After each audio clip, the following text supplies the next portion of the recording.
What's going on, guys? Welcome back to this channel that's all about architecture, engineering and construction, and where we also are all about bettering the African narrative. Okay, yes, if you are new to this channel, please subscribe to the channel so you can get more content related to architecture, engineering and construction. And also, if you are a returning subscriber, thank you very much for following, and I hope that the channel is actually benefiting you. Okay, so in this video I would like us to discuss the different things that might need to be considered, that should be of crucial importance when it comes to building or designing an apartment. Okay, so in this video I'm going to be using this very simple apartment that we have been working on for the last couple of days. It's not yet really completed, but I believe that it can work as a good example for the things that we are going to discuss in this video. Okay, so we are going to discuss many things that sometimes are taken for granted, but they turn out to actually be very important in determining the value of the apartment if you are renting it out or you are selling it out, because of course some people really build apartments so they can sell them off. Okay, so we are basically going to start from the outside, and then later on we'll go into the inside and break down everything and the different considerations that are made along the way. So without wasting much time, I will head right into the video. Okay, so starting from the exterior, as you can see in the video, we have this apartment. We specifically have it in both the hipped roof and also the flat roof. I've decided to make for you another option for better purposes of illustration. So looking at the exterior, the different things we need to consider, one of them is the exterior look. Okay, you're looking at the colors, you're looking at the type of the roofing, or you're looking at the type of the basically the texture of the apartment, and also the arrangement of spaces, you know, and how the apartment basically looks on the exterior. Okay, so we have the choice of colors. You want to have colors that are not really very shouting colors. You want to have colors that are coordinated, that kind of relate with each other. Of course, the subject of colors is also broad. It's really subjective. So you can choose to have one color all throughout and have it in different shades, or you can just choose to have a mix of a few colors, of course without crashing the colors. Then that is really a subjective thing, and it can easily be corrected or at any stage of the construction. Then we can look at the things like parking. As you can see in this apartment specifically, we have the parking slots arranged in this format. Now the parking is really important. It's also a broad topic that we might not be able to exhaust in just a video like this one. First of all, for example, here we have about 9 apartments, and we provided for about 11 parking slots. So that means we have each apartment having 1 parking slot, and also 2 extra parking slots for probably guests or visitors. Okay, now you can even have apartments with even less parking slots, really depending on where the project is located. If you are building an apartment that is located far from town, you are most likely going to have people that have cars renting your apartment, and so this actually determines the value of your apartment. Sometimes if you are very close to the city, you find people really are renting there and they don't really mind about having cars, or there can even be nearby parking garages. There are places that have night parking where someone can park their car and pay just a monthly fee of about 50,000 or 2,000 shillings per day and have their car parked there. Okay, also about the parking, you want to have a parking that is actually functional. Okay, a parking where people can park conveniently and also be able to leave the premises conveniently. You see, there are some areas where you find that space is really a big constraint and people can't conveniently or can't comfortably park. For example, you find that people have to park behind each other, so that when one person has to move out, they have to call the other one so that they can give them space and move out, you know, basically things like that. I know in some scenarios it's quite difficult to avoid, but whenever you can avoid it, you take that as a priority. Okay, because it also the convenience with which people can live in that apartment increases the value of that apartment, okay, as compared to the rest of the apartments. in certain scenarios where you find you do not have enough space to provide for all that parking, you can sacrifice one of the apartments or one of the units on the ground floor so that you can have a ground floor parking, and then the rest of the apartments can proceed to the on the rest of the levels or the rest of the floors upwards. Okay, this parking issue sometimes is a requirement for different regulation for different regulators in the industry, depending on where you are building. If you are building in Kampala, they are a bit more strict on having parking spaces, and also if you're building a bit maybe beyond Kampala, they might not really mind about how many parking spaces that you have. When I talk about Kampala, I mean central Kampala, yeah, the parts that are under KCCA.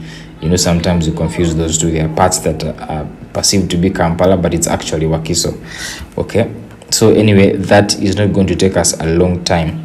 Then probably the other thing that you might want to notice on these apartments is the issue of having greenery. The issue of greenery is also another broad topic, which I think we might not be able to exhaust in this video specifically. But you can see, however much the green areas or having plants around the house does not bring you any revenue from the apartment, you might also want to have some planters where you can plant some palm trees, where you can plant some grass, and then use the rest of the space for parking and also for drainage. Okay, so we can have a discussion about also that, depending on what you really want.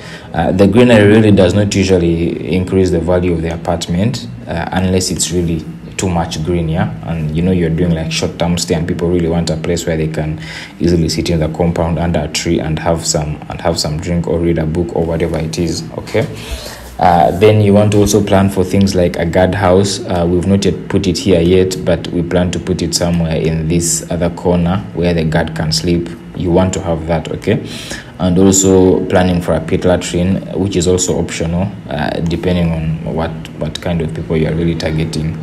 And also the stability of the water, okay, the national water in that area. Sometimes you might find areas where national water is really unstable and water can even spend days without being on, and people might not be able to use the flushing toilets.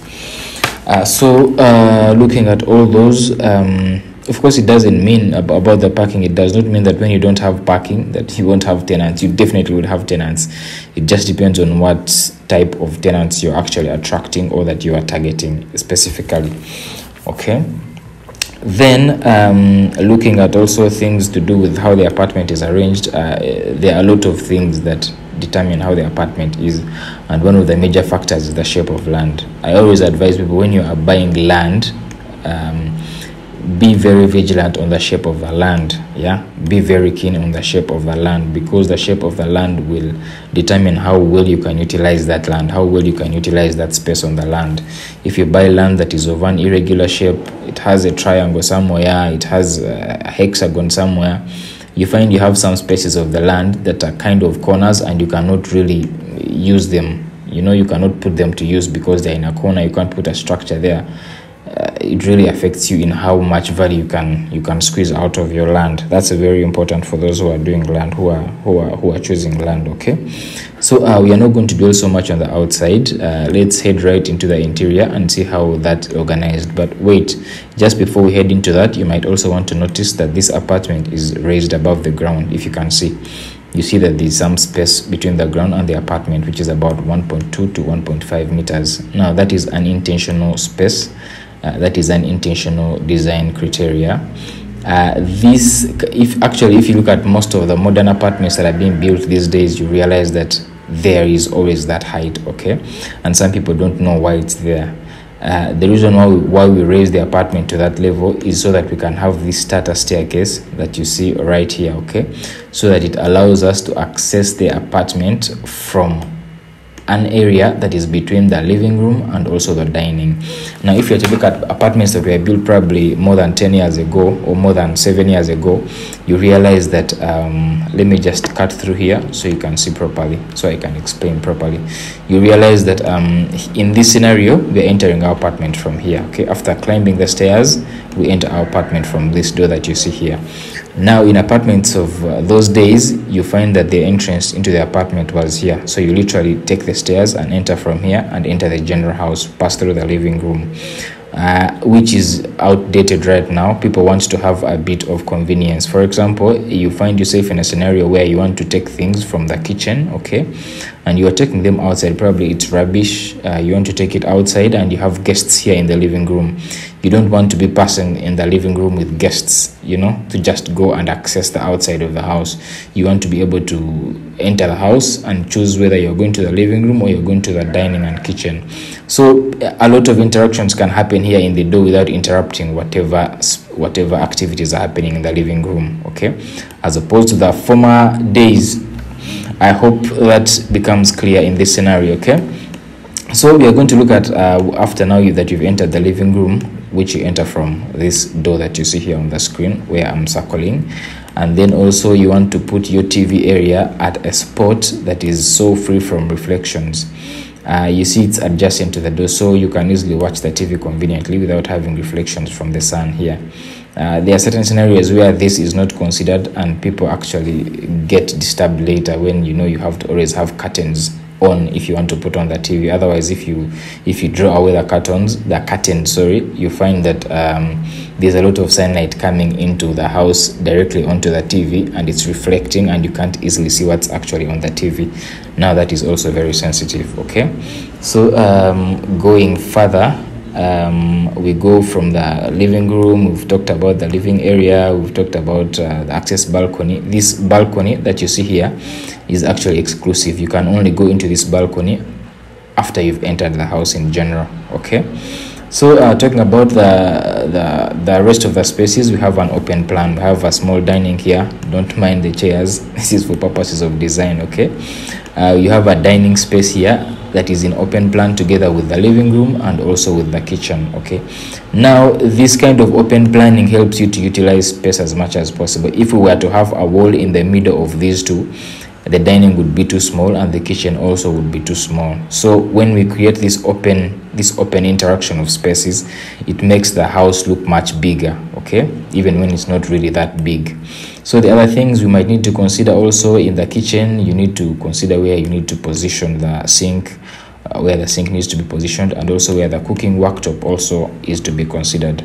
Now that also I think I've explained in another video before, the criteria that we use. Usually we can put the sink right at the window here, or if you choose to put the cooking worktop here at the sink, you might want to raise the window in terms of height from the ground to the bottom of the window. You might want to raise that so that you don't have a wind blowing onto your cooker and giving you that inconvenience, okay. And then also when you put the cooking worktop here, of course expect to reduce on the cabinet space, because inside here one of these cabinets is going to be used as an extractor, as a smoke extractor, okay, or a chimney in that scenario. So that's why sometimes people would prefer to have it around here, so that when the heat comes from the cooker, it can actually be blown away by the wind, okay. There's a bit of circulation science there. And then we probably have also other things to do, like let's say there's a balcony here at the back which can be used for laundry or for keeping some other things. Now when it comes to designing apartments, you want to look at two things on how you can maximize convenience and also maximize your return on investment. You see that this apartment, however much it has only 2 bedrooms, there are other spaces that you might want to put, like a pantry or a storage. You might also want to put a small maid's room. You might want to put a laundry, but depending on who you are actually targeting or who you are designing for, if you are designing for luxury or if you are designing for just the average person, really. So for example, on this apartment, you can decide that we are going to add a space for laundry, we are going to add a space for a pantry, but are people willing to pay an extra fee where you are building? Are people willing to pay an extra fee for those other things you're putting on the apartment? Because it's definitely going to take more space and cost you more money, but it really depends on who you actually are targeting. Now in this scenario, we just have storage cabinets all around the kitchen, okay, which in most scenarios really should be enough for the average Ugandan or for the average small family that is starting up. Then we can also have a washing machine that is installed around here in this part of the balcony that can be used for washing clothes. Or in scenarios where you can't actually provide for that to save the space that you need, you might just choose to have one general space on the apartment that all the tenants of the apartment can use for accessing the laundry machine services. Okay, all that is subject to discussion, but those are things you might want to consider depending on what class of tenants you're actually wanting to attract. Okay, then we look at the we've talked about the position of the sink, also the cooker, also the fridge. We also need to actually provide for where the fridge is going to sit. You enter in many apartments where they just provide a space for a kitchen, but when you begin to place appliances in how they should be, you find they actually can't fit. There was no space for the fridge to be placed, or probably the space for the fridge was too small, and this person came with a double door fridge and the double door fridge cannot fit, things like that. It's very important to consider all those things. Okay, so anyway, leaving all these areas, I would like us to go into the bedroom side. Okay, the bed section. Now we have an entry. We have a master's bedroom that is over here, and it also has a balcony, as you can see here, and it's also self-contained. I have discussed before the criteria that we use for designing bathrooms. Okay, so we have this part being dedicated to be as the area for taking a shower, and also this part as being dedicated as the area to use for other spaces. The reason why sometimes we separate this wet area is so that the bathroom can remain dry most of the time, so that even when someone is showering here, the water does not mix with here. And also we have a toilet here. It's very close to the outside. We have a duct here. I've talked about the importance of ducts before. Okay, of course it's difficult to know the arrangement of how this pipe work, the plumbing works are going to be arranged, unless you also have the mechanical, electrical and plumbing drawings. Okay, these are what to show you and the plumbers on site where exactly they have to pass the pipes during the construction, because when you make a mistake and forget any of those pipes, it can be quite a costly mistake. Okay, so having all that aside, we have the master's bedroom here. We have a walk-by closet, and then next to it we have the common bedroom, also having wardrobes here, and also we have their bathroom here. Okay, the same concept where the bathroom is separated from the rest of the things. Okay, the shower cabin being separated from the rest of the bathroom, so that it can always be dry at all times. When someone has finished showering, the bathroom is still dry, except the part where the shower was taken in the shower cabin. Okay, and then you realize that of course the master's bedroom is bigger than the other bedrooms. Also, there is something else that really sometimes can raise questions. Some people would rather not have the master's bedroom being very close to the kids' bedroom. Okay, let me use this view so you can see properly. Okay, in this view, if you are able to see properly, I want you to notice that the master's bedroom of course is bigger, and also it is actually next to this other bedroom of the kids. Okay, or whoever it is, the kids. Many people would rather not have it be next to each other for purposes of soundproofing, mainly the fact that sometimes if they are so next to each other, the sound can easily cross over. Okay, and you don't want that. So in some scenarios, depending on how the shape of the land is allowing you to maneuver around all these things, for example, you could decide to have, instead of this bathroom being here, the common bathroom, which can be used by guests, and this other bedroom, we can decide to shift it from where it is and bring it just right here. Then this other bedroom can go here, depending on the shape of the land and how it's allowing you to maximize space. However, from what I have noticed over time, what actually causes this sound transmittance issues is the fact that people use louvered doors. Okay, they always have vents at the top, okay, for aeration, which really usually should be enough for the windows to do the aeration of the bedroom. So when these vents are there on all these doors, you find that sound easily crosses over from one space to another. So one of the ways that you can combat the issue of sound crossing over is avoiding those vents and just have your solid doors closely fitted, so that when the door is closed, really there is a very minimal amount of sound that can actually cross over from one space to another, and that is very key. Okay, Anyway, that is the apartment. That is what we have discussed so far. Also, the parking needs to be functional. Okay, you don't want people to park behind each other. Okay, so that when one neighbor wants to move out, he has to call the other neighbor so that they can pass. You know, that causes a lot of inconvenience and might also cause the value of your apartment to go low. You who wants to maximize investment as much as possible. Okay. Also, one other thing that you might want to notice is that if you look at all the rooms, all the spaces, they actually have access to natural light. You look at the bedrooms, you look at the bathrooms, very important. Bathrooms also need to have access to natural light, and also this open plan concept where there are no walls between the living room and the dining room, or any walls between the dining room and also the kitchen. It helps us to make the spaces look bigger, and also most importantly to share the light that is coming from outside, to share natural light. For example, in this scenario, you can see that the light that comes from the back of the house into the dining hall is also into the dining room is also shared with the light that is coming from the living room on the outside balcony. Okay, so you see there's a lot of supply of natural light in the whole space, so that during the day you have the place well lit up and you do not need anything like natural lighting on. Otherwise, I hope you guys have enjoyed the video. I hope there was something to learn from this video. If you have learned from this video, please hit the thumbs up button, and also comment what you like about the apartment, or what you don't like, or what you'd rather have done different on the apartment.